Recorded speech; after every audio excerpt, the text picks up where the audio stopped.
बसंत का किसले, कोयल की कूक और सुरों का श्रृंगार। विविध भारती पर छा रही है संगीत और बातचीत की बहार। रंग बसंती।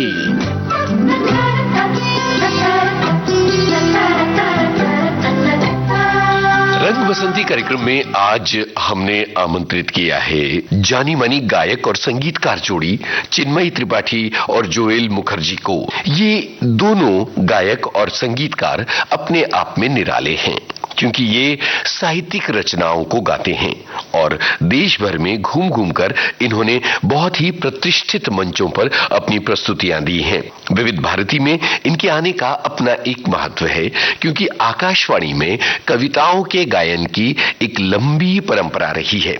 आपने यहाँ हिंदी के सुप्रसिद्ध साहित्यकारों की कविताएं अलग अलग स्वरों में सुनी हैं। एक झलक।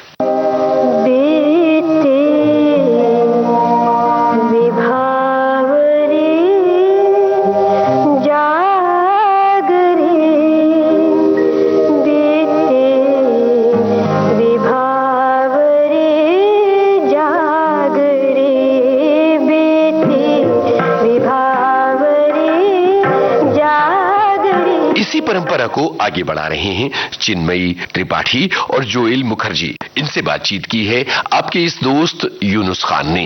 बांधो ना नाव इस ठाव बंधु, बांधो ना नाव इस ठाव रे, बांधो ना नाव इस ठाव बंधु, बांधो ना नाव इस ठाव रे। पूछेगा सारा गाँव बंधु, हो पूछेगा सारा गाँव बंधु, बांधो ना नाव इस ठाव रे। पूछेगा सारा गाँव बंधु, बांधो ना बांधो ना नाव इस ठाव बंधु, बांधो ना नाव इस ठाव रे, बांधो ना नाव इस ठाव रे। क्या बात है, बहुत बहुत स्वागत आप दोनों का। चिन्मयी और जोएल विविध भारती के स्टूडियो में आके आपको कैसा लग रहा है और क्या ताल्लुक रहा है आकाशवाणी से पहले से? एक तो बहुत बहुत शुक्रिया हमें बुलाने के लिए। बहुत ही अच्छा लग रहा है यहाँ पे आके। और एक्चुअली बचपन में, क्योंकि मैं आकाशवाणी में बहुत बार जा चुका हूँ, क्योंकि मेरे माता पिता दोनों ही आकाशवाणी के क्रेडिट आर्टिस्ट हैं, तो उसके वजह से काफ़ी समय से ही, मतलब एकदम ही जब मैं बहुत ही छोटा था उसी समय से कोलकाता में हम लोग रेडियो स्टेशंस में जाते थे और रिकॉर्डिंग्स होते थे तो देखते थे। मतलब वही पुराने यादें सडनली आ गए वापस। और चिन्मयी आप? मेरा संबंध यह है कि मैं सागर में थी, सागर मध्य प्रदेश में। तो मेरी जो गुरु थी डॉक्टर अलकनंदा पलीटकर, वो हम लोगों को लेके जाती थी अपने सारे स्टूडेंट्स को लेकर के छतरपुर। तब सागर में आकाशवाणी नहीं था। नहीं था। तो हम लोग जब बहुत जोर, हम लोग बस में बैठ के जाते थे और हमको 5 घंटे की यात्रा में, हमें उससे कोई मतलब नहीं होता था कि हमारे कार्यक्रम में क्या होगा, लेकिन वो 5 घंटे की यात्रा में हम लोग खूब मस्ती करते थे। और फिर वहाँ पे जाके भी वहाँ पे जो डायरेक्टर थे वो बहुत मदद करते थे, बहुत समझाते थे, सारी चीज़ें दिखाई उन्होंने बचपन से कि कहाँ पे रिकॉर्डिंग होती है, कैसे होता है। तो उसका उसकी पूरी याद है मुझे, एक एक चीज़, वहाँ का पूरा स्टेशन कैसा था, क्या क्या वहाँ पे रूम्स थे, वो सब कुछ, तो वो सब ताज़ा हो गई। बहुत अच्छा लग रहा है। क्या बात है। अच्छा, ये जो गायकी का मामला है, ये आप दोनों का कहाँ से शुरू होता है? जोएल ने बताया कि उनके माता पिता आकाशवाणी के ग्रेडेड आर्टिस्ट थे, तो एक घर पर माहौल था। हाँ। लेकिन चिन्मयी, आपके पिता तो राधा वल्लभ त्रिपाठी जी एक बहुत सम्मानित नाम है संस्कृत साहित्य का। जी, तो घर में साहित्यिक माहौल था और कलात्मक माहौल था, क्योंकि घर में सभी ने कुछ ना कुछ, संगीत में सबका रुझान है पूरे परिवार में। मेरे सारे चाचा, मामा लोग, मम्मी, सब लोग गाते हैं, बहुत अच्छा गाते हैं, सबने संगीत सीखा भी हुआ है। और मेरे माता पिता बचपन से चाहते थे कि मैं शास्त्रीय संगीत सीखूं, तो मुझे सिखाया भी। दूसरी कक्षा से मैंने सीखना शुरू कर दिया था। तो शास्त्रीय संगीत की तालीम ली, लेकिन फिर ऐसा कुछ नहीं था कि इसमें करियर बनाना है या कुछ इस तरीके से, तो नहीं सोचा था बचपन से, पर सीखना शुरू किया और सुनना। और मेरी दोनों जो बहनें थी उन्होंने कथक सीखा था, तो घर में माहौल ऐसा था कि हर तरह का संगीत सुनना और डांस को लेकर के भी रुझान था मेरी दीदियों में, सब में। तो उन्होंने बहुत मोटिवेट किया और वो चाहते थे कि मैं इसी फील्ड में जाऊं। जोएल, आपका क्या मामला था? क्योंकि मेरे घर में माता पिता दोनों ही म्यूजिक ही करते थे, तो बचपन से मैं यही देख के बड़ा हुआ हूँ। लेकिन जब भी एकदम मैं छोटा था तो बचपन मुझे एक्चुअली म्यूजिक इतना पसंद नहीं था, क्योंकि सारा टाइम मैं घर में देख रहा था कि यही हो रहा है कि इधर वो लोग रियाज कर रहे हैं या नहीं तो वो काम कर रहे हैं। लेकिन स्कूल में जब मैं आई थिंक 7th स्टैंडर्ड में था, तो उस समय से मैंने क्लासिकल म्यूजिक सीखना चालू किया, वेस्टर्न क्लासिकल। तो उसमें मुझे ऐसा लगा कि इस तरीके का म्यूजिक मुझे अच्छा लगता है, और क्योंकि घर में तो ऐसे शास्त्रीय संगीत तो होता ही था। तो फिर आई थिंक स्कूल के बाद कॉलेज, और फिर कॉलेज के दौरान ही मुझे लगा कि म्यूजिक को मैं एज अ करियर ले सकता हूँ, ऐसा सोचा था। फिर उसके बाद काफ़ी समय मैं कोलकाता में एज अ म्यूजिक टीचर काम किया, और फिर उसके बाद मुझे लगा कि मुंबई भी आना चाहिए और फिर कुछ और भी करना चाहिए। तो उसी समय से आई थिंक मैंने काफ़ी सीरियसली लिया कि म्यूजिक को ही एज अ करियर लेना है। कि आपसे जब भी बात करो तो आपके टोनेशन में कहीं से भी बांग्ला छाप नहीं आती। इतनी अच्छी हिंदी होने की क्या वजह है? एक तो है क्योंकि मेरा 3rd लैंग्वेज मतलब हिंदी था, हाँ। और फिर यहीं पे छाप पड़ गया। यहीं पे तो छाप पड़ गया ना। उन्होंने कहा मेरा 3rd लैंग्वेज। नहीं, बंगाली होने के नाते थोड़ा बहुत तो रियायत मिल सकती है। हाँ। लेकिन फिर भी मैं बात तो कर लेता हूँ और पढ़ भी लेता हूँ, तो फ्लुएंटली पढ़ लेता हूँ। बाकी तो आई थिंक चिन्मय से मिलने के बाद जब भी हम लोग ने ये काव्य राग प्रोजेक्ट शुरू किया, तो उसके वजह से पढ़ना काफी ज्यादा हो गया, और जितने गाते रहे तो उसकी वजह से थोड़ा थोड़ा करेक्शन और होता ही रहा। मतलब चिन्मय, आप मध्य प्रदेश में ही गाती रही या आपने कुछ और काम किया और फिर आप मुंबई आई? नहीं, मैंने तो बाकायदा वो सब कुछ किया जो मुझे अब लगता है कि करने की जरूरत ही नहीं थी। मतलब मैंने अपनी पढ़ाई खत्म की और मेरा ऐसा कुछ भी, ऐसी कोई विचार मेरा नहीं था कि मुझे संगीत ही करना है या इस फील्ड में जाना है। तो मैंने तो अपनी पढ़ाई, कॉलेज वॉलेज सब खत्म किया। उसके बाद MBA किया। मैंने गुड़गांव में कुछ समय जॉब की। एक कंपनी के साथ मैं को फाउंडर की तरह मैंने काम भी किया। मतलब काफ़ी लंबे समय तक, 7 साल तक वहाँ पे थी। लेकिन इन सब के साथ संगीत चल रहा था, संगीत की भी यात्रा चल रही थी। मेरा एक बैंड था दिल्ली में जिसका नाम था स्पाइस रूट। हम लोग अपना म्यूजिक करते थे, गाने बनाते थे। कुछ गाने मैंने लिखे थे, कंपोज किए थे, और हम लोग कुछ फ्यूजन तरह का कुछ करते थे उस टाइम पे जो इंटरेस्टिंग लगता था। तो वो किया। लेकिन फिर मुझे ये समझ में आया 2018 के आसपास कि ये सब कुछ साथ में करना संभव नहीं है। आप कॉर्पोरेट जॉब के साथ आप म्यूजिक या कोई भी क्रिएटिव काम नहीं कर सकते, क्योंकि वो बहुत डिमांडिंग होता है। आप दोनों की मुलाकात कब, कहाँ, किस तरह हुई? ये मुलाकात हमारी संगीत की वजह से ही हुई और कोलकाता में हुई। टाइम पे एक्चुअली ब्रिटिश काउंसिल के साथ में कुछ वर्कशॉप्स वगैरह करता था म्यूजिक के लिए। तो उस टाइम पे आई थिंक उनका एक अवार्ड सेरेमनी कुछ हो रहा था, यंग एंटरप्रेन्योर अवार्ड्स, हाँ, होता जिसके था लिए उनका। चिन्मय नॉमिनेटेड थी। मुझे नॉमिनेट किया था उन्होंने। Music was not the reason. Primary reason was not music. जहाँ पे हम मिले थे वो तो एक अवार्ड सेरेमनी थी। तो उसी टाइम पे छोटी सी मुलाकात हुई थी कि ये म्यूजिक करते हैं, और he was teaching eight British council. तो मेरी बहुत हल्की फुल्की सी बात हुई थी। लेकिन फिर हम उसके बाद कनेक्टेड रहे, क्योंकि हमने डिसाइड किया कि हम कुछ गाने साथ में बना सकते हैं। तो हमने कोलैबोरेशन, क्रिएटिव कोलैबोरेशन से हमारी शुरुआत हुई थी। हमने कुछ गाने उसके साथ बनाए भी, जो मेरे पहले एल्बम का पार्ट था। एक ही गाना था एक्चुअली वो, मन बावरा एल्बम में जो था। हाँ, अब अगर मन बावरा का जिक्र हुआ है तो मुझे लगता है कि इसकी कुछ लाइनें यहाँ पर होनी चाहिए। जरूर। एक्चुअली ये इतना पुराना गाना है और आपने इतनी सारी यादें ताज़ा कर दी हैं। ये गाना हमने शायद पिछले 10 साल में कहीं नहीं गाया होगा। अरे बाप रे। हम जो कविताओं को गाने लगे तो हम भूल ही गए, जो पहला काम होता है ना, एकदम बहुत पुराना ऐसा। तो लेकिन आपने याद दिलाया तो जरूर इसको सुनाएंगे। मन बावरा तू जाने ना, क्यों तू फिरे दुनिया जहान, तू ढूंढे जो छिपा कहीं है तुझ में ही यहाँ। मन बावरा तू जाने ना, क्यों तू फिरे दुनिया जहां। था वो। क्या बात है। तो इस तरह से आप लोगों का दोनों का संपर्क शुरू हुआ जी। फिर मुंबई जब जोएल आ गए तब आप पहले आई या ये जोएल पहले आए? नहीं, मैं पहले आया था। मैं 2013 में मुंबई आ गया था। तो उसके बाद मैंने अपना करियर चालू किया as an assistant producer for Amit Trivedi. Okay. तो उनके साथ मैंने 3-4 फिल्मों में काम किया और फिर प्रीतम दा के साथ भी काम किया, मिथुन के साथ काम किया और जितने सारे भी काफ़ी सारे जो लोग बॉलीवुड में थे उनके साथ काम किया। तो फिर समहाउ मुझे ऐसा लगा कि मुझे अपना म्यूजिक करना है। मतलब यानी ये म्यूजिक फिल्म म्यूजिक नहीं है? हम जो म्यूजिक करते हैं ये तो फिल्म म्यूजिक डेफिनेटली नहीं है। तो उस दौरान मैंने एक्चुअली एडवर्टाइजिंग में काम करना चालू किया एज अ म्यूजिक कंपोजर। तो उसमें मेरे हो गया अभी कुछ 10 साल तो हो गए। तो एडवर्टाइजिंग में मैं काफ़ी समय काम किया। फिर हम लोग जब भी वापस मुंबई में मिले, जब भी चिन्मयी मुंबई में आई, आई थिंक 2017 में, फिर उसके बाद काव्यराग को लेके हम लोग ने काफ़ी सीरियसली काम शुरू किया।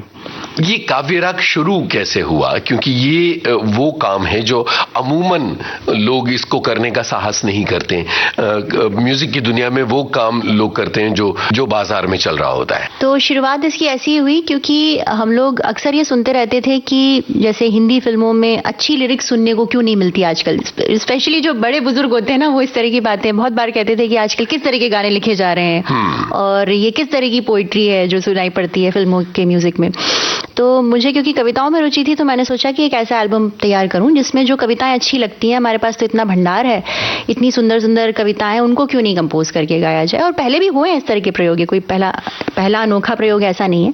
लेकिन हमने सोचा कि कंटेम्प्रेरी म्यूजिक के साथ, मॉडर्न म्यूजिक के साथ करेंगे और कॉम्पोजिशंस ऐसी हों जो सब लोग गा भी सकें, बहुत ज़्यादा कॉम्प्लिकेटेड नहीं हो।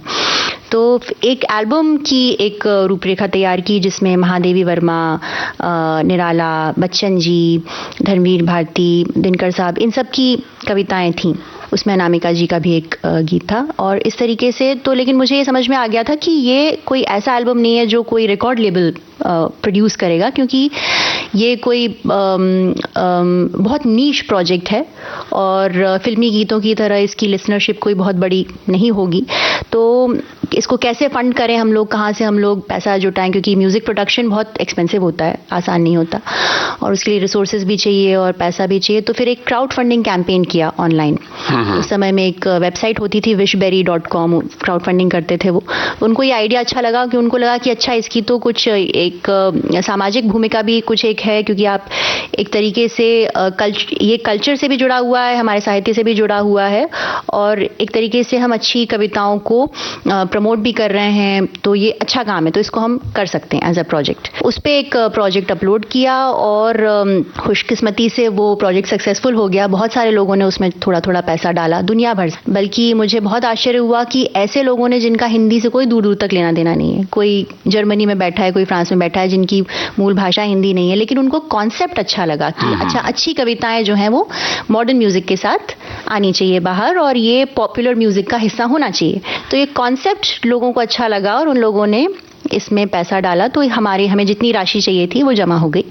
फिर वो एल्बम तैयार हुआ, वो मैं और जोएल ने मिलकर उसका म्यूजिक तैयार किया। वो रिलीज हुआ तब हमें ये समझ में आया कि अच्छा इस तरह के म्यूजिक की भी जगह है, ऐसा नहीं है कि सुनने वाले नहीं है। फिर हम लोगों ने यूके टूर किया, हम लोग यूके में 5-6 जगह हम लोगों ने परफॉर्म किया। तो हमें समझ में आया कि अच्छा नहीं, भाषा कोई रुकावट नहीं है। वो लोग भी जिनको भाषा नहीं आती है वो भी सुनने आते हैं और उनको अच्छा लग रहा है क्योंकि उनको कुछ नया सुनने को मिल रहा है। और जो थीम्स जिनसे हम जोड़ पा रहे हैं वो भाषा से भी ऊपर है और संगीत के माध्यम से सब जुड़ जाते हैं अगर हम कहीं पे प्रोग्राम करते हैं। तो फिर वहाँ से यात्रा शुरू हुई और धीरे धीरे फिर उसमें कविताएं जुड़ती गई, उसमें प्रोग्राम्स जुड़ते गए। और फिर जोएल, कितना चैलेंजिंग था हिंदी की क्लासिक कविताओं को कंपोज करना, क्योंकि आप फिल्मी बैकग्राउंड से आ रहे थे, आपने इतना सारा काम किया था और एडवर्टाइजिंग की दुनिया में भी आपके कदम थे। तो ये कविताएं जिनमें कंपोजिशन का एलिमेंट नहीं है, डेफिनेटली काफ़ी चैलेंजिंग काम है। पहले से ही जब से मैं एक्चुअली म्यूजिक शुरू किया हूँ तो मेरा ध्यान ऑलमोस्ट 100% म्यूजिक पे ही रहा है। मतलब वर्ड्स और लिरिक्स पे शायद उतना नहीं रहा है, लेकिन जब ये प्रोजेक्ट शुरू किया फिर उसके बाद से मुझे लगा कि नहीं, मतलब जब भी कविता को गा रहे हैं और कविता को गा के प्रोड्यूस कर रहे हैं तो उसका प्रोडक्शन भी ऐसा होना चाहिए कि वो उससे बढ़कर कुछ एक अलग एंटिटी ना बन जाए। जो अरेंजमेंट है और जो प्रोडक्शन है ऐसा होना चाहिए कि जो कविता के जो शब्द उसका जो भाव है उसको ही और साथ लेकर चले और उसको और ऊपर उठाए, अलग अलग आइडेंटिटी, अलग एक आइडेंटिटी अगर वो बन जाए फिर वो मुश्किल हो जाता है। तो उसके वजह से फिर मैं काफी पढ़ना चालू किया और जब भी हम लोग कंपोज भी करते हैं तो इसको ध्यान रखते हैं कि जो शब्द हैं उसको ठीक से उसके मीनिंग को एग्जैक्ट रख के और उसको एसेंस को रख के उसकी प्रोडक्शन और उसकी जो प्रोडक्शन है उसको किया जाए। तो ये जो पहला काम था आप लोगों का, इसमें से कौन सी रचना है जिसका एक हिस्सा आप लोग हमें अभी सुनवाना चाहेंगे? जाग तुझको दूर जाना सुना सकते हैं? महादेवी वो जी, पहला गीत हाँ, चिर सजग आंखें उनींदी आज कैसा व्यस्त बाना। चिर सजग आंखें उनींदी चिर सजग आंखें उनींदी आज कैसा व्यस्त बाना। जाग तुझको दूर जाना, जाग तुझको दूर जाना हो,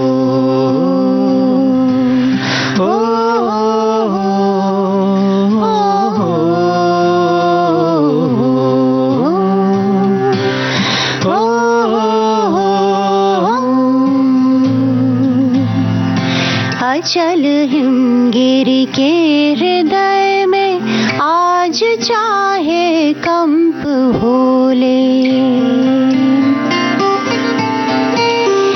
या प्रलय के आंसुओं में मौन अलसित व्योम रोले। अचल हिमगिरी के हृदय में आज चाहे कंप होले, या प्रलय के आंसुओं में मौन अलसित व्योम रोले। आज भी आलोक को,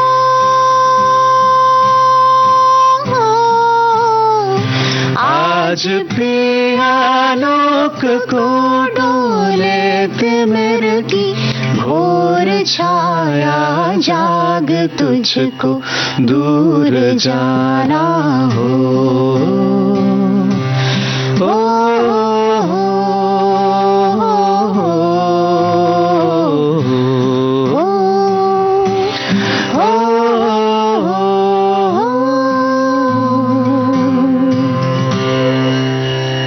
क्या बात है। मुझे याद एक चीज आ गई कि महादेवी की ये रचना पढ़ाई के दिनों में अपनी टेबल के सामने एक ब्राउन पेपर पर लिख कर रखी थी क्योंकि ये एक ऐसी चीज है जो आपको प्रेरणा देती है, जाग तुझको दूर जाना।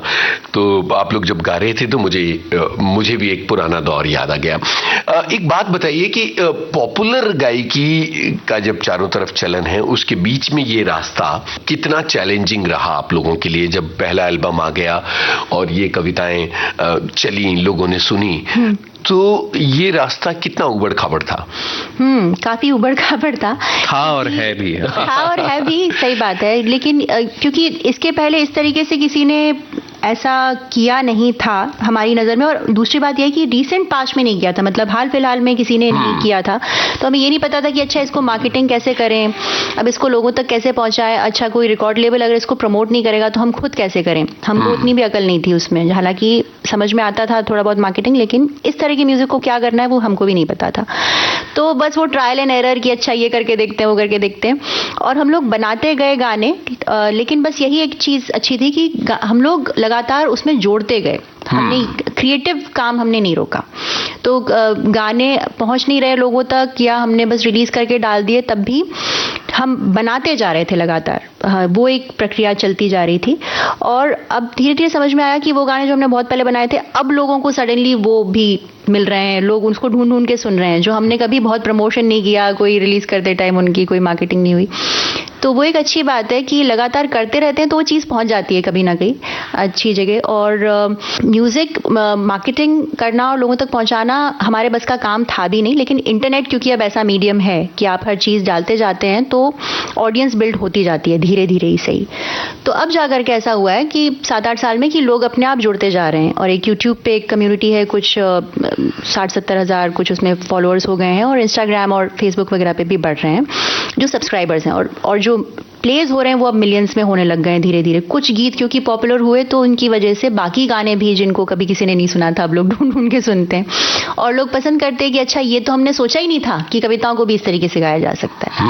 और फिर हम जब किसी स्कूल में जाके परफॉर्म करते हैं तो बच्चों को भी मज़ा आता है, और अगर हम किसी बड़े प्रोग्राम में बड़े लोगों को सुनाते हैं तो उनको लगता है कि अरे हम वापस उन कविताओं से जुड़ पा रहे हैं जो हमने स्कूल में पढ़ी थी, और आपने हमें दोबारा कविताओं से जोड़ा जिनसे हमारा नाता टूट गया था। तो वही हमारा उद्देश्य था शुरुआत में। तो अब वो एक पूरा एक सर्कल बनता जा रहा है कि अच्छा चलो वेस्ट नहीं गया कुछ काम। इसमें से बहुत सारी कविताएं ऐसी हैं जो अमूमन हिंदी के पाठ्यक्रम में शामिल होती हैं, जैसे चिर सजग आंखें उन्नीदी भी पाठ्यक्रम में शामिल है, या बांधो ना नाव इस ठाव बंधु, ये भी शामिल हैं। तो अलग अलग राज्यों में अलग अलग इलाकों में कहीं ना कहीं कोर्स से एक ताल्लुक होता है। तो जब आप लोग स्कूल में परफॉर्म करते हैं तो आपको बच्चों की आंखों में एक चमक नजर आती होगी कि हमारे कोर्स की चीज गाई जा रही है। हाँ बिल्कुल, क्योंकि बच्चों का तो हम लोगों ने क्या किया कि पिछले 2 साल में हमने बच्चों के लिए अलग म्यूजिक तैयार करना शुरू किया। क्योंकि हमको एनसीईआरटी ने भी अप्रोच किया, उन्होंने हमारे कुछ गीत सुने तो उन्होंने कहा कि हम अपने पाठ्यक्रम में शामिल करना चाहते हैं उनको। तो जैसे वो एक पहला गीत था हमारा जो पेड़ तुम दर्जी, जो सुशील शुक्ला की कविता थी, वो पॉपुलर हुआ, वो रेडियो पे चला, और उसको बच्चों ने गा गा के अपनी आवाज में हमें रिकॉर्डिंग्स भेजी। तो हमें लगा कि अरे बच्चों को ये गाने पसंद आ रहे हैं तो फिर हम इनकी तरह के और गाने बना सकते हैं। तो वहां से हमने और गाने बनाए। फिर एनसीईआरटी के लिए जो उनकी 6ठी क्लास का जो सिलेबस है उसमें जितनी हिंदी कविताएं हैं हमने उनको रिकॉर्ड कर दिया। उनमें कौन कौन सी कविताएं हैं? उसमें पुष्प की अभिलाषा उसमें माखनलाल चतुर्वेदी जी की, उसमें पहली बूंद धरा पर आई एक कविता है, रहीम के दोहे हैं, बहुत कुछ है, 6-7 गीत हैं। तो वो हमने कंपोज कर दिए। तो फिर स्कूल्स में हमें बुलाने लगे तो वहाँ पे बच्चों वाले गीत हम सुनाते थे तो बच्चे भी साथ में गाते थे, उसमें भी मज़ा आता है। और ये समझ में आया कि बच्चे गाते गाते सीख जाते हैं, साथ में गाते तो उन्हें मज़ा भी आता है और 4 बातें नहीं पता चल जाती है, उनको याद हो जाता है। काफी सारे बहुत ही मजेदार गाने हैं जो कि हम लोग गाते हैं, तो उसकी वजह से बच्चों को भी काफी मजा आता है। ये सारे जो अब बच्चों की कविताओं का, खासतौर पर जो कोर्स की कविताओं की बात चल रही, तो उसमें मुझे लगता है कि पुष्प की अभिलाषा एक ऐसी रचना है जिससे सभी का बहुत ज्यादा ताल्लुक रहा है, और लोग इसे सब लोगों को याद भी है, और मुझे लगता है आप लोगों को ये कविता यहाँ सुनानी चाहिए। चाह नहीं मैं सुरबाला के गहनों में गूंथा जाऊं, चाह नहीं प्रेमी माला में बिंद प्यारी को ललचाऊं, चाह नहीं मैं सुरबाला के गहनों में गूंथा जाऊं, चाह नहीं प्रेमी माला में बिंद प्यारी को ललचाऊं, चाह नहीं सम्राटों के शव पर है हर डाला जाऊं,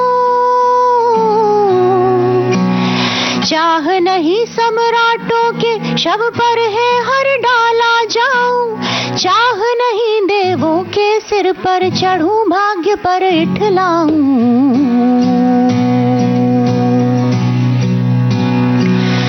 मुझे तोड़ लेना बनमाली, उस पथ में देना तुम फेंक, मुझे तोड़ लेना बनमाली, उस पथ में देना तुम फेंक, मातृभूमि पर शीश चढ़ाने जिस पथ जावे वीर ने, जिस पथ जावे वीर अने, जिस पथ जावे वीर अने, जिस पथ जावे वीर अने, जिस पथ जावे वीर अने, जिस पथ जावे वीर अने, जिस पथ जावे वीर अने। क्या बात है। ये कविता माखनलाल जी ने तब लिखी थी जब वो भारत की आजादी के आंदोलन में हिस्सा लेते हुए जेल में थे और बिलासपुर की जेल में वो बंद थे, तब लिखी थी।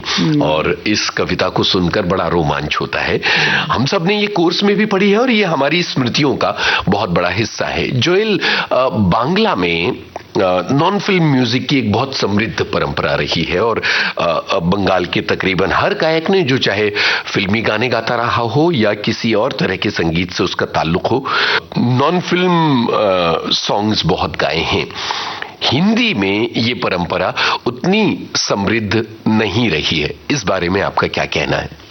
90s के दौरान में आई थिंक जब भी नॉन फिल्म म्यूजिक का एक काफी पॉपुलैरिटी आई थिंक हिंदी में भी हुआ था, जिसके वजह से के शान, बहुत ऐसे जितने सारे भी सिंगर्स थे, तो उस दौरान आई थिंक काफ़ी सारे लोगों ने बहुत सारे गाने बनाए थे।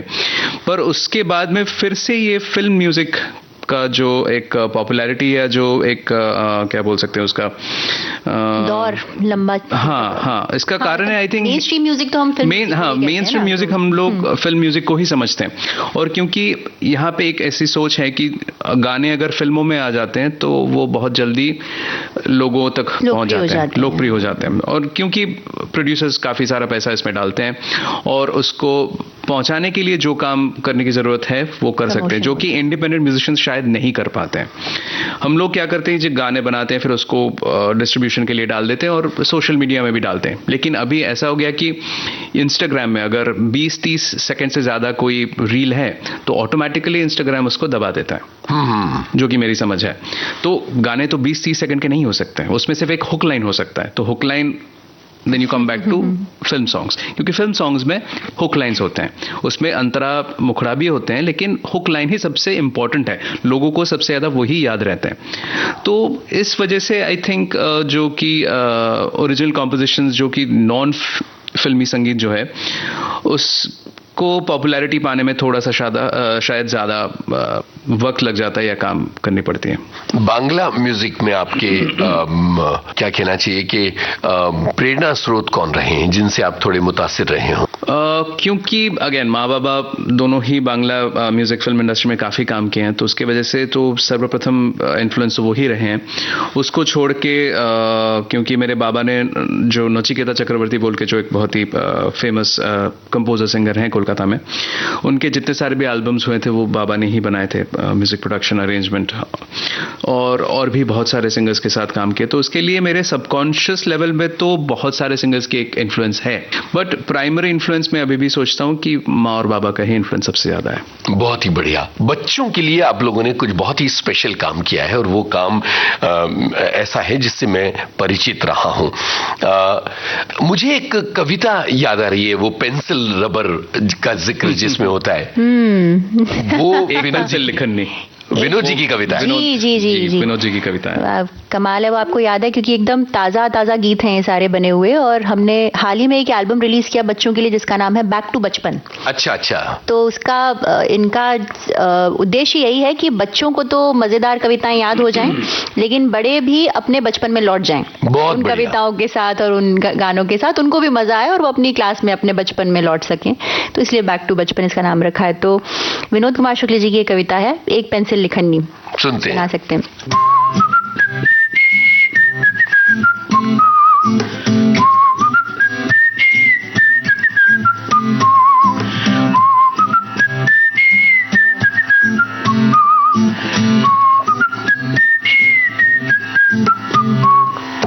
एक पेंसिल लिखनी, उसकी दो सहेली, मिटन्नी और छिलन्नी, मिटन्नी और छिलन्नी। एक पेंसिल लिखनी, उसकी दो सहेली, मिटन्नी और छिलन्नी, मिटन्नी और छिलन्नी। मिटन्नी के आने जाने का रास्ता गलत लिखा हरदम रहता, हरदम रहता, हरदम रहता।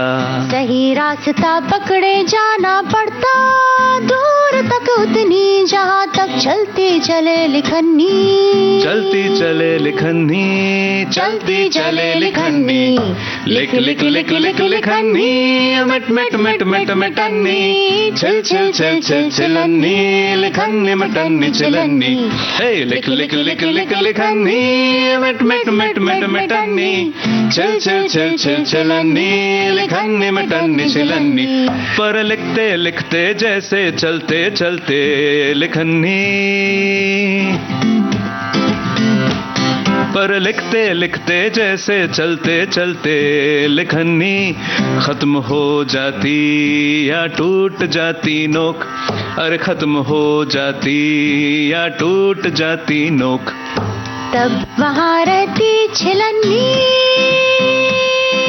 आती झट बनाने नोक, आती झट बनाने नोक, अरे आती झट बनाने नोक, लिख लिख लिख लिख लिखनी, मिट मिट मिट मिट मिटन्नी, छिल छिल छिल छिल छिलन्नी, लिखन्नी मिटन्नी छिलन्नी, लिख लिख लिख लिख लिखनी, मिट मिट मिट मिट मिटन्नी, छिल छिल छिल छिल छिलन्नी, लिखन्नी मिटन्नी छिलन्नी, लिखन्नी मिटन्नी छिलन्नी, लिखन्नी मिटन्नी छिलन्नी। क्या बात है, पेंसिल, शार्पनर और रबर, इसका गाना है तीन ये। किरदार हैं, तीनों हम सबकी जिंदगी में रहे हैं। बिल्कुल, मुझे लगता है कि ये कविताएं हर बच्चे तक पहुंचनी चाहिए, क्योंकि वो जो एक इनोसेंस है आजकल के बचपन का, आपको लगता है वो खत्म होता चला जा रहा है? हाँ, मुझे लगता है, हम लोग को लगता है ये, क्योंकि आजकल बच्चे बहुत जल्दी बड़े हो जाते हैं और उनको इंटरनेट पे सब कुछ मिल जाता है। हाँ। और वो सारे ये सब कोरियन पॉप और सारे बड़े बड़े लोगों के गाने सुनते हैं, और हमको ये भी लगता है कि बचपन में जो चिल्ड्रंस राइम्स हमने सीखी हैं,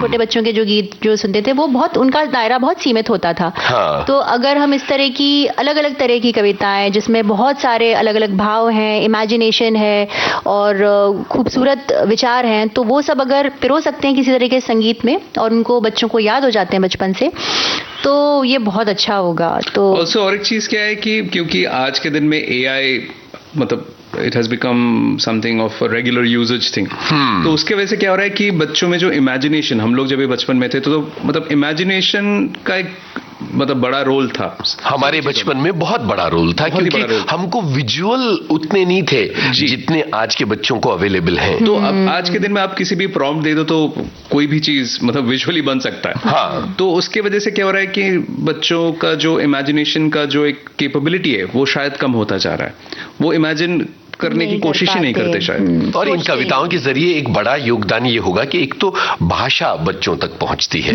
दूसरा संगीत बच्चों तक पहुंचता है, और तीसरा जज्बात पहुंचते हैं। तो इन सबके जरिए कहीं ना कहीं, इसीलिए तो यही भूमिका है कविताओं की या नर्सरी राइम्स की बच्चों के जीवन में। फिर से काव्यराग की तरफ लौटते हैं कि ये जो प्रोजेक्ट आपने शुरू किया, कविताओं को गाने का प्रोजेक्ट, तो इसको लेके किस किस तरह के रिएक्शंस अलग अलग लोगों के आपको मिले? रिएक्शंस तो मोस्टली पॉजिटिव मिले हैं, क्योंकि जहां पे भी हम लोग परफॉर्म किए हैं तो वहां पे लोग यही बोलते हैं कि हम लोग कभी ऐसे सोचे नहीं थे कि कविताओं को ऐसे गाया जा सकता है। क्योंकि हम लोग ऐसे भी बहुत सारे कुछ कुछ कविताएं गाते हैं जो कि शायद ऐसे सुनने में लगता है कि तो गाना पॉसिबल ही नहीं, गाए नहीं जा सकते, या उनको कंपोज करना मुश्किल है, ऐसा लगता है। लेकिन तो लोगों को ये काफी पसंद आता है, तो इससे हमें काफी मतलब एनकरेजमेंट भी मिलती है। तो हमें लगता है कि और गाने बनाएं, तो I think till now it has been very positive. जिनमें लोग मुंबई आते हैं फिल्म म्यूजिक की दुनिया में अपना नाम कमाने के लिए, फिल्मों की दुनिया में अपना नाम कमाने के लिए, आप लोग मुंबई आकर अपनी तरह का म्यूजिक कर रहे हो, तो फिल्मों के आकर्षण से किस तरह बचे रहे हो अब तक आप लोग? देखिए, फिल्मों का म्यूजिक तो सभी जगह बहुत पॉपुलर है, और मुंबई में तो अगर आप हैं तो आप इससे बिल्कुल बच ही नहीं सकते। तो ऐसा नहीं कि हम उससे बचे हुए हैं या ऐसा कुछ। आई थिंक उसके लिए जो स्ट्रगल की जरूरत है, जो लोग मतलब एक वेरी पॉपुलर टर्म स्ट्रगल, तो वो स्ट्रगल जो लोग करते हैं, तो हम लोग शायद वो कभी किए नहीं है, उसको करने की कोशिश भी नहीं की है। तो हम अपने म्यूजिक को लेके ही उस पर ही कॉन्सेंट्रेट किए हैं, और मतलब उसके दौरान कभी कभी ऐसा भी हुआ है कि एक दो फिल्मों में शायद हमारे 2-3 गाने जब भी आए। रिसेंटली स्वानंद सर की एक जो बैंड वाले बोल के जो स्वानंद किरकिरे और अंकुर तिवारी का एक शो है बैंड वाले, उसमें एक गीत है। एक सीरीज के लिए हम लोगों ने पूरा बैकग्राउंड स्कोर और सॉन्ग्स किए हैं, वो अभी तक आई नहीं है। और एक और फिल्म आई थी सिया, उसके लिए। तो मेरे ख्याल से हम लोगों का हमेशा से ये रहा है कि कभी भी एज प्लेबैक सिंगर हम लोगों ने सोचा नहीं अपने आप को, और अपने गाने बनाना और अपने तरीके का संगीत बनाने में ही रुचि थी। तो फिर आप वैसे भी फिल्मों में फिर आपकी जगह उस तरीके की नहीं है। अगर किसी को ऐसा लगता है कि उनके फिल्मों में अगर उनको इस तरीके का गाना चाहिए तभी वो आपसे कनेक्ट करेंगे, वरना वो नहीं करेंगे। तो इस चक्कर में मुझे लगता है कि हम लोगों का पाला कम ही पड़ता है। स्वानंद का जिक्र हुआ तो आप लोगों ने स्वानंद के साथ कोलैब करके 2 गाने हम लोग ने किया था, जो चमेली और एक था जो मैंने गाया था, एक बाहर बारिश भी चमेली, हाँ चमेली और ये बाहर बारिश भीतर बिजली, एक 2 गाने। और एक 3 नंबर जो गाना था वो एक एड में कहानियां, जो कि कभी रिलीज नहीं हुआ, जो कि हम स्वानंद सर से बहुत रिक्वेस्ट करते कि उसको रिलीज कर, लेकिन कुछ चीजें जो अटक के रह जाती हैं। वो एक्चुअली एक एड में आया था, तो मैंने एक एड का म्यूजिक किया, तो उस एड में वो गाना आया था बहुत ही सुंदर वीडियो के साथ, लेकिन वो गाना अलग से अभी तक अवेलेबल नहीं है, तो होपफुली बहुत जल्दी आ जाएगा। वो कौन सी कविताएं हैं जिनको कंपोज करने में ज्यादा स्ट्रगल करना पड़ा हो और अभी इस समय आप गाते हैं और पॉपुलर हैं? मुझे लगता है, देखिए, कंपोज करने में कभी भी स्ट्रगल नहीं करना पड़ता है। कंपोज अपने आप हो जाती हैं चीजें, क्योंकि वो अगर आपको पढ़ के ही लग रहा है कि ये मुझे गाने की इच्छा हो रही है और इसमें अपने आप उठ रहे हैं भाव ऐसे जो संगीत के रूप में ही आपको आ रहा है, तो फिर वो आप उसको कंपोजिशन में बांध लेते हैं। कंपोजिशन करना कठिन नहीं लगता मुझे कभी भी, ना मुझे लगता है जोएल को भी नहीं लगता होगा। लेकिन बट कभी कभी ऐसा होता है कि जो कंपोज इनिशियली करते हैं वो शायद लगता है कि यार इससे कुछ अच्छा ही हो सकता है, वो अच्छे से बंद नहीं रहा है। तो वो ऐसा भी कभी हुआ है कि उसके बाद काफी टाइम बाद कभी ऐसे बैठे हैं, कुछ कर रहे हैं, कुछ सोच रहे हैं, उसके दौरान वो कॉम्पोजिशन सडनली आ जाता है। तो ऐसा भी हुआ है, एकदम नई तरीके कुछ आ जाती है। क्या बात है। अच्छा, ऐसा नहीं है कि आप लोग केवल मॉडर्न पोइट्स को ही गाते हैं, आप लोगों ने कबीर को भी गाया है ना, और उनके कंटेम्प्रेरी लोगों को भी गाया है, तो इस बारे में बात करते हैं। क्योंकि कबीर वगैरह लोगों तो बहुत सारे लोग गाते हैं, तो हम लोग ने भी कोशिश की अपने तरीके से कबीर को कंपोज करें और गाए। तो कुछ गाने जो हम कबीर के गाते हैं, तो उसमें से कुछ जो भी है हमारे काफी फेवरेट है। पूरा एक एल्बम तैयार कर रहे हैं जिसमें कबीर के साथ और भी संतों की वाणी है उसमें दादू दयाल भी होंगे, उसमें मीरा जी भी होंगी, मीराबाई हैं, और भी, तो उस पर भी काम चल रहा है। लेकिन हाँ, कबीर से हम लोगों ने शुरुआत की थी क्योंकि मैंने बचपन से टिपाणिया जी को सुना है। बिल्कुल, हमारे रीजन के हैं वो, और जहाँ पे मेरी नानी का घर है वो उसके बहुत नजदीक रहते हैं। लूनिया खेड़ी पास में गाँव है, ब्यावरा राजगढ़ के पास में। तो हम लोगों की जान पहचान सबकी है पारिवारिक उनसे, तो उनके भजन सुनते हुए बड़े हुए थे, तो उसका एक प्रभाव था और इसीलिए कबीर को सुनते आ रहे थे। तो फिर अपने तरीके से उसको शामिल किया और लोगों को अच्छा लगने लगा, तो उसमें फिर और बढ़ोतरी होते गए। हाँ, तो अब तो मतलब काव्य राग में करीब 100-150 गीत जुड़ चुके हैं, और ये जो एक एल्बम है इस पे तो अब हम काम शुरू कर रहे हैं, जिसमें संतों की वाणी होगी और उससे जुड़ी कुछ उनसे जुड़े कुछ किस्से होंगे जो हम शेयर करेंगे, और उसको एज अ पूरा शो डेवलप करेंगे। क्या बात है। तो मुझे लगता है एक फरमाइश में करूं, जरा धीरे धीरे गाड़ी को। जी, वो भी हम सुना सकते हैं। हम एक और सुना सकते हैं जो बिल्कुल नया है, जो हमने अभी रिकॉर्ड नहीं किया है, करने वाले हैं, जरूर, है ना। ना जाने तेरा साहिब कैसा है। हाँ, बिल्कुल, सब ओरिजिनली है तो हमारे। बिल्कुल। न जाने तेरा साहिब कैसा है,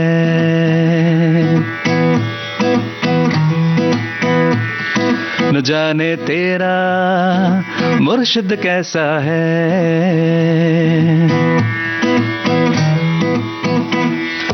मस्जिद भीतर मुल्ला पुकारे क्या साहिब तेरा बहरा है, मस्जिद भीतर मुल्ला पुकारे क्या साहिब तेरा बहरा है, मस्जिद भीतर मुल्ला पुकारे क्या साहिब तेरा बहरा है, चींटी के पगने वर बाजे, अरे चींटी के पगने वर बाजे, सो भी साहिब सुनता है, सो भी साहिब सुनता है, न जाने तेरा साहिब कैसा है, न जाने तेरा मुर्शिद कैसा है, न जाने तेरा साहिब कैसा कैसा है, न जाने तेरा मुर्शिद कैसा है। क्या बात है, क्या बात है, बहुत ही सुंदर कंपोजिशन। अब मैं ये जानना चाहता हूं कि आप लोग कंपोज कैसे करते हैं, किसकी क्या भूमिका होती है कंपोज करने में? चिन्मयी कभी करती है, कभी आप करते हैं, या मिलके करते हैं आप लोग? हाँ, हम लोग कॉम्पोजिशन काफी सारी ऐसी हैं जो अकेले करते हैं, कम ही ऐसी होंगी जिसमें हमने साथ में दिमाग बढ़ाया होगा। अच्छा, ऐसा भी है? ऐसा भी है, ऐसे भी कुछ साथ में भी लेकिन हाँ, ज्यादातर हमने अलग करते हैं और फिर हम उनको साथ में डेवलप करते हैं। तो मूल जो कॉम्पोजिशन है वो ओरिजिनल एक को आ जाती है, फिर अगला उसमें शामिल हो जाता है। इस तरीके से हम लोग मिलके तो दोनों ही करते हैं। अच्छा, दोनों ही कर लेते हैं। और कविताओं का चुनाव किस तरह से होता है? पढ़ के जो अच्छा लगता है। कविताओं का तो चुनाव का तरीका वही है कि जितना पढ़ें और उसमें से जिसमें एकदम से लगे कि दिल में कुछ हुआ है या दिमाग में बत्ती जली है उसको गाने की इच्छा है, तो अचानक से अगर कुछ इंस्टेंटली वो एक स्पॉन्टेनियस रिएक्शन होता है कि अगर इसको लगता है कि इसको पढ़ के इसको गाया जा सकता है और इसको गाना है, तो फिर वो हम कंपोज कर लेते हैं। पूरे देश में आप लोग घूम घूम के बहुत सारे शोज कर रहे हैं और लगातार पब्लिक से आपका सामना होता है, सुनने वालों से आपका सामना होता है। कुछ दिलचस्प अनुभव हमारे साथ बांटिए। एक जो था, हम लोग मुंबई में परफॉर्म कर रहे थे कॉफी फेस्टिवल बांद्रा में। तो वहाँ पे प्रोग्राम के बाद महिला आए और बोले कि बहुत अच्छा लगा, मतलब सुन के बहुत मजा आया, लेकिन can I just ask one question? I said of course yes. What language were you singing इन? अरे बाप रे! तो ये तो एक मजेदार किस्सा था। सब कुछ हिंदी में ही है, लेकिन आप देखिए कि कितने सारे भारत हैं और मुंबई में कितने सारे हिंदुस्तान है कि उन्होंने पूरा प्रोग्राम सुना। उनको अंत में उनके पास ये सवाल था कि ये भाषा कौन सी है? उनको समझ नहीं आया कि आप क्या गा रहे हो। ऐसे हम लोगों ने अभी रिसेंटली अंबाला में एक स्कूल में प्रोग्राम किया, इसमें बहुत सारे बच्चे थे और अंत में कुछ बच्चे इतने भावुक हो गए कि वो आके रोकर लिपट लिपट के रोए कुछ बच्चे हमसे। अरे वाह! उनको या तो इतना एकदम से लगा कि मजा आया बहुत, या कुछ गाने सुन, ऐसा तो हमने कुछ नहीं गाया था जिसमें बहुत भावुक होने हो, लेकिन उनसे एकदम से भावात्मक जुड़ाव हो गया जैसे ना। तो वो एक दिमाग में एक स्मृति में रह गई है वो कि अरे इतना प्यार मिला बच्चों से। तो ऐसे बहुत सारे इंटरेस्टिंग इंसिडेंट्स होते ही रहते हैं कहीं ना कहीं। मेरे लिए एक और खास अभी जो रिसेंटली था वो था भोपाल में प्रोग्राम ना, भारत भवन में, क्योंकि पहली बार ही भारत भवन में किया भोपाल में, और वहाँ पे मेरे माता पिता थे और सब लोग, विजय बहादुर सिंह जी थे, बड़े बड़े लोग थे, तो उनके सामने, और क्या होता है ना कि अपने परिवार के सामने और अपने घर के सारे लोगों के सामने करना हमेशा सबसे बड़ी बात होती है। आप शायद अल्बर्ट हॉल में भी जाके प्रोग्राम करेंगे, लेकिन उसका महत्व उससे ज्यादा कि आप अपने परिवार के सामने एक अच्छी जगह पर प्रोग्राम करें, तो वो एक बहुत यादगार। चिन्मयी, आपके पिताजी जो हैं वो एक बहुत बड़े जाने माने विद्वान हैं और उनकी अपनी एक बहुत एकेडमिक छवि है, उनसे जुड़ी कुछ बातें और यादें हमारे साथ शेयर कीजिए। उनसे जुड़ी तो बहुत सारी यादें हैं, लेकिन मेरी जो सबसे शुरुआती याद है वो ये है कि पापा लगातार पढ़ते थे और काम करते थे, और बचपन में मुझे याद है कि उनकी एक बहुत बड़ी लाइब्रेरी थी जिसमें हमारे घर में कम से कम 5,000 से ज़्यादा किताबें थी। पूरी वो ऐसी लगती थी जैसे कि वो एक गुफा हो उनकी, उसमें बैठ के, क्योंकि वो चारों तरफ से किताबों से घिरे रहते थे। और मुझे याद है कि उनके दरवाजे में से इतनी सी पतली सी एक रोशनी आती थी, तो मैं उसमें से झांक झांक के देखती थी कि क्या करते रहते हैं अंदर। मुझे ऐसा लगता था अंदर कोई गुफा में बैठ के पढ़ाई कर रहा है। 16-16 घंटे 17-17 घंटे पापा निकलती नहीं थी उसमें से। तो वो उनकी पहली छवि है कि एक गुफा में बैठा हुआ जैसे कोई योगी बैठा हो। वो एक योगी की तरह ही तो है पंडित राधा वल्लभ त्रिपाठी। इस तरह के लोग ये सब ऐसे ही, जैसे जोएल के भी पिताजी ऐसे ही हैं कि वो 8-8 10-10 घंटे रियाज करते हैं, वो उठना ही भूल जाते हैं। तो अब तो हमारे समय हम लोग तो इतने डिस्ट्रैक्टेड जनरेशन के लोग हैं कि हम लोग इतना ना बैठते हैं ना इतना पढ़ने का वो रह गया है, लेकिन हम इन लोगों को हमने ऐसे ही देखा है। अच्छा, इस बातचीत के आखिरी दौर में हम अब पहुंच गए हैं। मुझे लगता है कि एक फरमाइश मैं और करूंगा, और वो है वो जो खाली वक्त वाला गाना है, खाली समय। हाँ। सर्वेश्वर दयाल सक्सेना जी, वो बहुत ही रोचक गीत है। हाँ।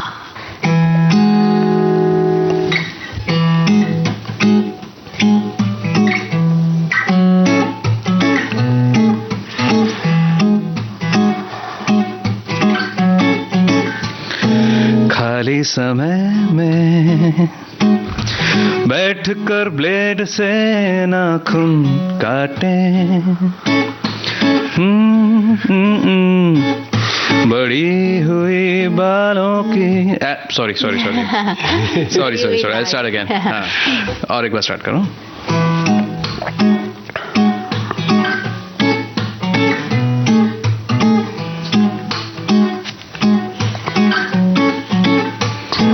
खाली समय में बैठकर ब्लेड से नाखून काटे, बड़ी हुई दाढ़ी में बालों के बीच की खाली जगह छाटे, ना ना ना ना ना ना सर खुजलाए जम हुआ है, कभी धूप में आए, ना ना ना ना ना कभी छाँव में जाए, ना ना ना ना छाँव में जाए, ना ना ना ना ना ना।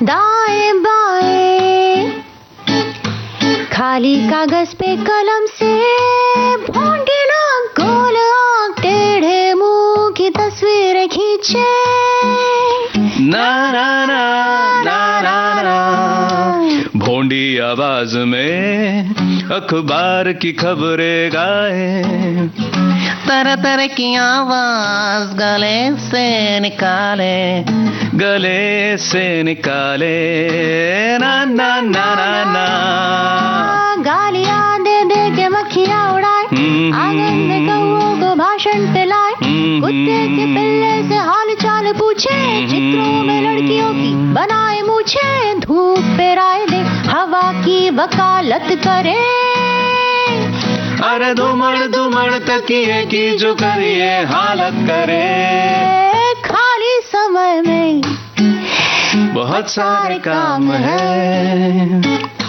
किस्मत में भला आराम है, खाली समय में बहुत सारे काम है, किस्मत में भला कहाँ आराम है। क्या बात है, खाली वक्त में बहुत सारे काम है। मैं ये भी जोड़ दूं कि इस समय में एक्चुअली हमारे पास बहुत खाली समय था, कोविड का टाइम था। हाँ। और सबके पास समय ही समय था और हमें समझ में नहीं आता था कैसे भरें उसको, तो इस तरह के बहुत सारे गाने बने थे, तो ये देखिए खाली वक्त का इतना बढ़िया इस्तेमाल हो गया। चिन्मयी और जोएल, अपने सुनने वालों से आखिरी बात आप क्या कहना चाहते हैं जो काव्य राग प्रोजेक्ट को पसंद करते हैं या इस कार्यक्रम को सुनकर जिनकी इसमें दिलचस्पी पैदा हुई होगी? मतलब ये गाने सुनकर अगर किसी को भी अच्छा लगा है तो हमारे चैनल से जुड़ सकते हैं वो लोग, इंस्टाग्राम में और यूट्यूब में, जो कि काव्य राग नाम से ही है।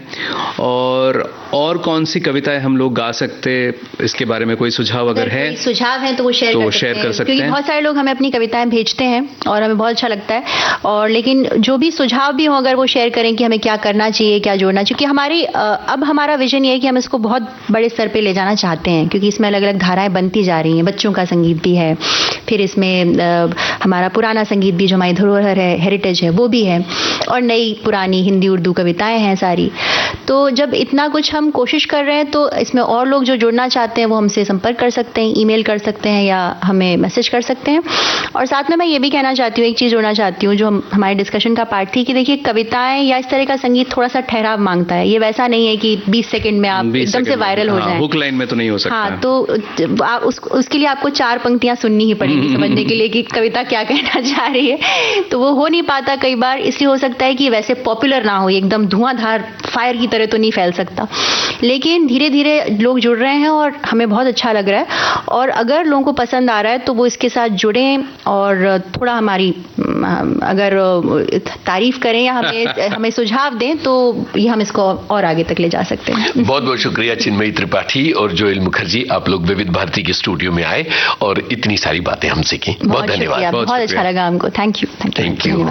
चिन्मयी त्रिपाठी और जोएल मुखर्जी, एक गायक और संगीतकार जोड़ी, आज विविध भारती के स्टूडियो में मौजूद थे। इनसे बातचीत की आपके इस दोस्त यूनुस खान ने और इस कार्यक्रम की रिकॉर्डिंग इंजीनियर किरण बंग।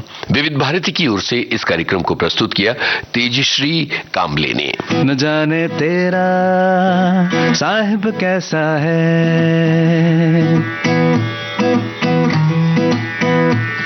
न जाने तेरा मुर्शिद कैसा है,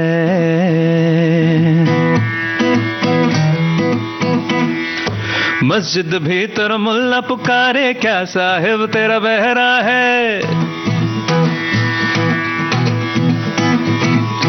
मस्जिद भीतर मुल्ला पुकारे क्या साहिब तेरा बहरा है, मस्जिद भीतर मुल्ला पुकारे क्या साहिब तेरा बहरा है, चींटी के पगने वर बाजे,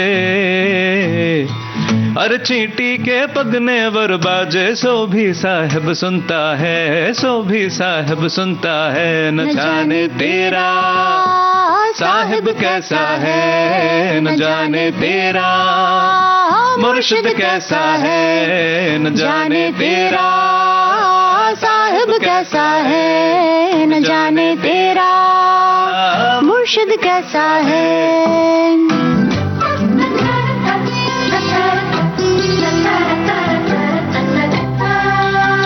रंग बसंती।